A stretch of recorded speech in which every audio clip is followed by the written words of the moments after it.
পরামানিক সাহেব হ্যাঁ মেয়েটা কিন্তু আমারই। হ্যাঁ শুনছি সমস্যা নাই। এই তোমার কইছে কি কৌদি তোমার সমস্যাটা কি?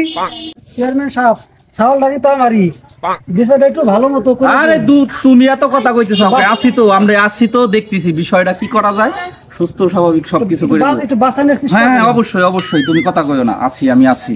পরামানিক সাহেব লজ্জার কথা কি কমু, আমি গাছ কাটতে গেছি আমার ধাক্কা মারিতে চলে গেছে। ও মিথ্যা কথা কয়, মিথ্যা কথা। বিষয়টা কি দেখছেন? ও ধাক্কা দিয়ে চলে গেছে মেয়েরা। হ্যাঁ মেয়ে কেমন খেলা নাকি? হ্যাঁ মেয়ে কেমন খেলা? চেয়ারম্যান সাহেব বুঝছেন বিষয়টা কি? হ্যাঁ এই মেয়ে বিয়ে দেখা লাগবে না? হ্যাঁ বুঝতেছি তো, এখনকার পোলাপান ধাক্কা দেওয়া মানে তো সয়ে ফেলাই না। 2 দিন পর মেয়ের বিয়ে হবে না, মেয়ের মানুষ কাছে মেয়ের ধাক্কা দিছে। হ্যাঁ মাতবার সাহেব আমি তো খালি ধাক্কা দিয়ে চলে গেছি। চাউলটা তো খারাপ করে, খালি কথা কয় খালি। আরে শুনেন না কে? হ্যাঁ সেই দিন আমি নামাজ পড়ে আসতেছি, হ্যাঁ ওরে দেখি কি দোয়ালের সামনে বিড়ি খাইতেছে। তুই দোকানের সামনে বসে তুই বিড়ি খাস? তুই আছে বাড়ি আয়, তোর খবর আছে। চেয়ারম্যান সাহেব আপনি কি খুব ভালো চৈতালে ঘটনাটা কি কব?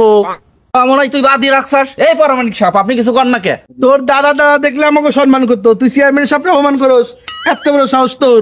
তুমি এত বড় বড় কথা কইতেছ, সেদিন যে তোমারে পাট খেতে দেখছিলাম। এই পোলাপান তোর নানির বিয়ে আমি খাইছি, তুই আমার নিজ দিয়ে কথা কস? চেয়ারম্যান সাহেব নিজ দে না উপর দে আর দূর, নিজ দেওয়ার উপর দেখ কি হইলো? তোর দাদা পানিতে পড়ছিল, তোর দাদার আমি টাইনে উঠেছিলাম, আর তুই পোলা মানে এত বড় কথা কস? ও দেখছেন চাপড়া দেখছেন? ও নেশা করে। কি করবো পরামানিক সাহেব, এখনকার যুগ হলো খারাপ। ওই দিনকে দেখলাম এক বুইড়া মহিলা নিয়ে যেতেছে এক যুবক। কি করবো চেয়ারম্যান সাহেব, এদিন টক না ঠক বাইরেছে, মেয়েরা সব নষ্ট হয়ে গেছে। চেয়ারম্যান সাহেব আমার চাউলটা একটু টানেন। ধর তোমার সলের কি টানবি, তোমার সল যন্ত্র সরাও।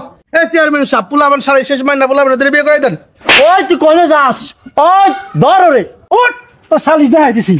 চল আজকে তোরা দুই দে সালিশ সালিশ করো। সালিশ না হয় না। বাইন্ধে তো